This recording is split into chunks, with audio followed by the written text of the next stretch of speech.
Hey everyone, how's it going? It is either real Randy Chavez coming at you today with a Veve OMI update video. Guys, if you're new, welcome. If you're not, welcome back. I love y'all. Everyone say, where's Dashie? Dashie is currently protecting the castle in New York. You'll see Dashie inside of 2 weeks. I promise. So we have a couple things going on today. We'll start off with the OMI token, what it's been doing, how it compares to the rest of the market, what some other people are saying about it, and my thoughts on it. And then we'll go on to the Veve news and stuff like that. So currently OMI is down about 0.2%, pretty flat on the day to 000626. Not a lot of volume, 362,000, and that is despite us having a little bit more options to choose from ever since we opened up on base. Liquidity there is a little bit less than 300,000, but that's just how much there is right now. We'll likely get more exchanges over the next few months throughout the rest of this year. Bitcoin, everything else on the day, actually, OMI's actually outperforming everything here by a lot. Bitcoin's down 4%, Ethereum's down 3%, BNB pretty flat, only down about 0.4%, Solana down 7.5%, Lido Stake down 3%, XRP down 3.5%, Dogecoin down 6.4%, Toncoin down almost 5%, Cardano down 6%, Shiba Inu down 6%, Avalanche down 7%. So again, OMI is outperforming pretty much everything in like the top 20, 25. But again, it's just not falling as much as the other ones are. And I had a little bit of a, I just got off stream with Dr. Stuff, Crypto Rain, and Mr. MC1 on OMI is my homie episode 2.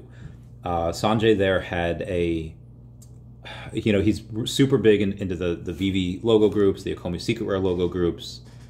He was on Patient Hodler the other. I wanted him to tell the story, but I just didn't get the chance to. We were pretty limited on time today, only an hour and a half. But he had said on Patient Hodler's stream that in Texas, I think it was, at South by Southwest, he went up to David, he was about to have a conversation with him, and he just said, David, listen, the MCP, I like the trajectory in which it's going, but I'm not 100% satisfied. I had a couple of ideas. And David stops him, says, listen, Mr. MC1, my focus this year is on the OMI token. And when Mr. MC1 told that story, I was like, oh, here we go. Obviously, you had a huge building year in 2023 for Veve, and obviously hiring that blockchain team on, things move in silence in the background, and no one knows. People they don't see any of the results. They don't see the big work that's being done, but it is being done. But after I posted about the stream today over on X, I had somebody, I won't call them out by name, but it says, you shill relentlessly the OMI token, but it only loses more of its value. And I got into this a little bit over on the stream, but value is kind of a funny word, and I'll tell you why. Perry-Ann Boring. She is the founder and president of the Chamber of Digital Commerce. She is on the front lines of the most crucial policy battles in Washington.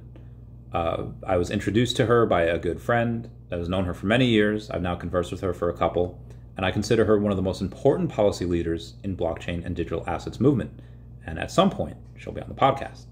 Now, she's got about 50,000 followers over on X, and she posted the other day, 400 million people have invested in crypto, but only 5 million are using the technology. We need to bridge this gap between the users and investors. So obviously, she's working on that. A lot more people will become familiar with the tech. They'll get used to it. They'll like it. They'll tell their friends about it. They'll be anyone, that teach a man to fish thing. Once you know how to fish, you can teach multiple others to also learn how to fish. And then again, they can teach others, so on and so forth. That number will grow. Another number that's going to grow quite significantly is you have Binance, which had recently announced that it is going back into India. India and a lot of other countries, a lot of other politicians had banned a bunch of crypto in 2017 because, crypto evil, whatever. But now India's welcoming them with open arms. They're saying, okay, come back here. All you have to do is pay this $2 million fine. I don't know the story behind that, but either way, and then they come back in. Should be very simple. Now, does India have the same amount of money that America has? No, it's a third world country. It's not going to. But do they have over 1 billion people with over, 800 million smartphones between all of them? Yes, they do. Are they all going to invest hundreds or millions of dollars in crypto? No. But will they slowly but surely, as it is a developing nation, it is a growing market, will they go in and start to invest in crypto or even just be paid in crypto, have it, converse in that? Yes, absolutely. Back in 2020, I noticed when everyone was getting those $1,200 checks, the first edition base set Pokemon cards did a 6x. A lot of money was going into that Pokemon industry, into those cards, and they moved up so much money that the trophy cards didn't move at all. Now, obviously, from what I've seen from my experience, people, at least in Pokemon, they buy what they liked as a kid. That goes wherever it goes, but eventually a lot of that money goes into trophy cards.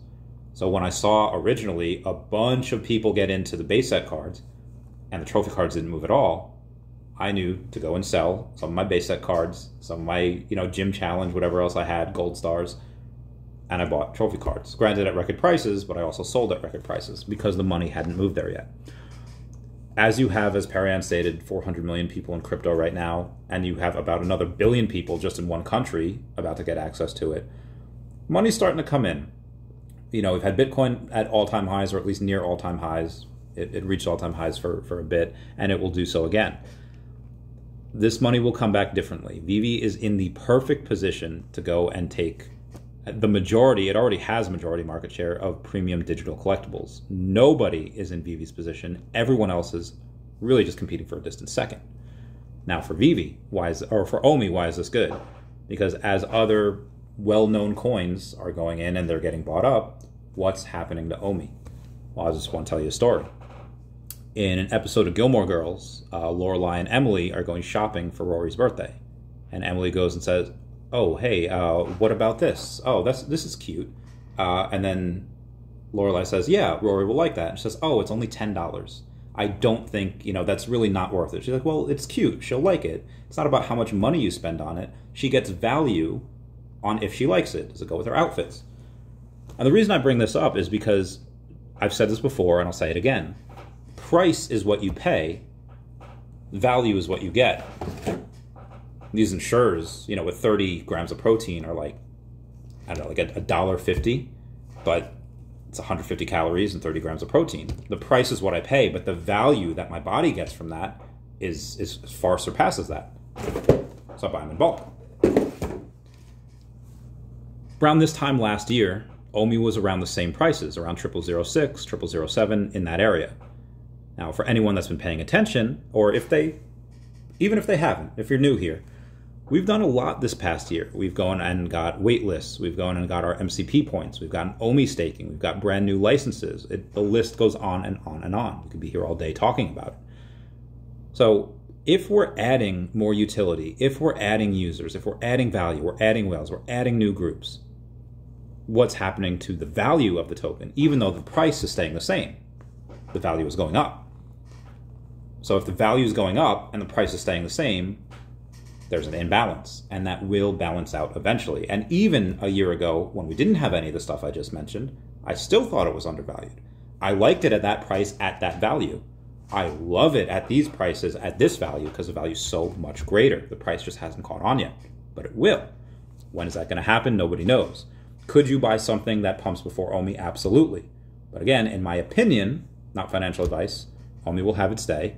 And from here, I would say 100x is very, very reasonable. That is very well within the realm of possibility. I think 200x, getting us to 12 cents, would be well within that possibility.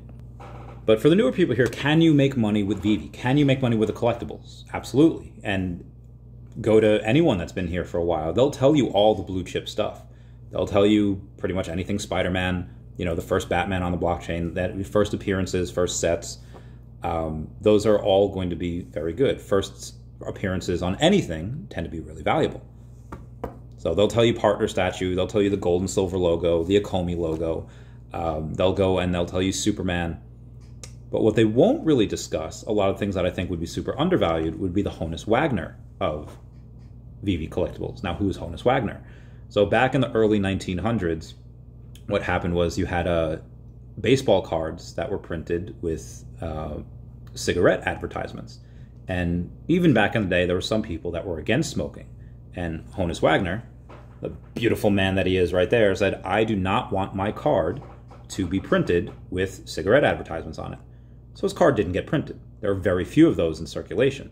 Was he the best player? No. I couldn't tell you anything about him outside of this story. But it's one of the most priceless baseball cards in history because of a circumstance. that victim, or you could say the person that opposite of a victim, victor, the victor would have been Honus Wagner and his cards, or the people that have them. Now, as a lot of you guys know, I'm known as Mr. Marvel Mighty. I have all of them. Part of the reason I have a lot of them is just because they have a ton of first appearances. But outside of those, I also really like things like sub-100s. Like, for example, something like a Sam Wilson. Sam Wilson has tens of thousands of him, 28,888 to be exact. Now, a bunch of these, I would say at least 15-20%, are in accounts that are locked up because they're suspected bot accounts. Now, do I think everyone should go in and buy a ton of them? Probably, maybe not. You know, one of them's cool. But what I really like is the sub-100s, because it doesn't matter how many tens of thousands of them there are, and again, this one is almost 29,000, there's only going to be 59 sub-100s, ranging from 41 to 99. Now, here you can get one for not a crazy amount, not cheap, $169. Now, why do I go and talk about these? Again, just because it doesn't matter how many of those you have, and even if most of the rest of the world doesn't care about mint number, they just want the collectible. They just want to take pictures with them, and they don't care one way or the other. Or even if they want it, they might not be able to afford it. They might go into other things. Let's say like OMI, like I think would outperform pretty much anything on this app. But there's going to likely be more than 59 people that like each of these characters that want to go and get a low mint sub 100 of those. And as a result of me putting my money where my mouth is, I'm actually the #2 wallet for sub 100s over on Marvel in general. That's Marvel as a whole. If you put it into Marvel Mighties, I might actually rival, if not beat, Dr. Profit. But again, this is just Marvel as a whole. Another thing brought up on the show that I kind of wanted to go over here a little bit more in depth. You had a bunch of people that had bought comic books that had 60,000 mint runs, you know, on the app. 30,000 mint runs, 10,000, 7,500, 5,000, and you have a couple of Tarzan comics that have actually 3,500. They're pretty low mint. And then comes in Marvel saying, hey, Veve, we're going to hand you our keys every single new comic book that comes out. On the same day of print that it hits the shelves, you get to go and sell it on your Veve Comics app. Not Marvel Comics app. It's a Veve Comics app. There's just an announcement saying we're actually going to get more comics. We've known for a while that we have Aliens, we have Planet of the Apes, but now Veve Digital Collectibles says we've got a special delivery from Legendary Action's superstar of the films, American-born Chinese, and Into the Badlands, Daniel Wu Yanju. Stay tuned for more exciting announcements for Evermind. So Evermind is going to be on Veve as well. That's going to be on that app. So even though there's no other place to get Marvel NFTs, we don't have that same exclusive event with Marvel that they have with us. We are obviously allowed to go and put whatever we want on that Veve Comics app, not just Marvel. But again, moving on. Those new comics that we get every single week now, they only have 980 mints. And I think that's great for people that right now scarcity rules on the app. And it's great for people outside of the Western world. Marvel Comics really only gave it to people, I think in the US and Canada, that were able to go and have a digital copy on Marvel Unlimited. That was, but they would have to wait 90 days for that. Now, people not just in the US and Canada, people in every part of the world can pay X amount of money and go and get one of these comics. And they could pay a little bit more to get one of those limited versions known as an NFT. And they can resell that, and Veve makes money all the time. I think this is super, super great. But you have a couple of people that had bought the higher mint runs, and they're a little salty. Oh, hey, you guys are devaluing my product. You're devaluing my investment. Now, again, I'll just bring this to Pokemon again, just because that's what I have experience in. Whatever it is, whether it is Raging Fire, Burning Shadows, any of the new Pokemon stuff that's out there, what happens? You get a chase card, you go to PSA, or before PSA fired their Pokemon guy, you'd go to PSA, they would grade it for you, and you get that card back. And X amount of months later, you get that card back. And then what happens? Okay, you have a certain card, you can keep it, or you can go and sell it. Somebody that buys that PSA 10 card, because let's say at the time it's brand new, it's only one of 5 or one of 10. It's super scarce. But then what happens? The set becomes popular. Pokemon says, oh, this is a popular set. They make those printers go brrr. And what happens when the printers go brrr? They go in and more of that card gets printed. More people get it. More people send it to PSA. And now that card's not a 1 of 10. That card's a 1 of 500. So the person that bought it when it was a 1 of 10 gets super salty. Do they ever go to their local comic book store? They ever go to their local card shop, their local Walmart, and say, you guys need to stop having these on your shelves? Do they write Pokemon and say, hey, do you guys need to stop printing these cards or devaluing my investment? They don't. Because Pokemon, even though Team Rocket still kind of lives over there, a little bit more of a mature audience than we have here. A lot of these people are first-time investors. And I know I just said investors. Chavez thought this wasn't investment advice. It's not. This is just my take on things. But you have to understand, King Theoden in Lord of the Rings: The Two Towers, when he's talking to basically the War Council about the Uruk-hai coming, and he says he's not going to risk open war. Then Aragorn butts in and says, well, open war is upon you, whether you would risk it or not. And then what happens? Open war happens, whether King Theoden would risk it or not. Whether you look at this like just a piece of product that you get to enjoy because you like that perceived value, or you look at it as investment, it is an investment. And a lot of these people that had bought a bunch of these comic books that had, 30,000, mint comic book runs, or 60,000, or 10,000, or 20,000, whatever it was, and now they have a bunch of other product out there that's super scarce. They're learning that scarcity does matter now, at least to a point. Will that change in the future when there's hundreds of thousands and millions of people on here? Yes, that'll change again. A lot of people right now, they're selling some of their key comic A-tier stuff. They're selling it for a lot of D-tier stuff just because it's scarce. And again, that will flip in the future. This is an investment whether you look at it like one or not. Again, that's what's going to happen to the price of these. But as I said before, price is what you pay and value is what you get. Just want to really drive that point home. All of which to say, for me, I think the sub 100 Marvel Mighties, for me, are the Honus Wagners. That being said, that's it for me today. Please comment, like, and subscribe. Comments are good for the YouTube algorithm. Everyone say, where's Dashi? We love you, Dashi. I love you all. Talk to you soon. Bye, guys. Meow, meow, meow, meow.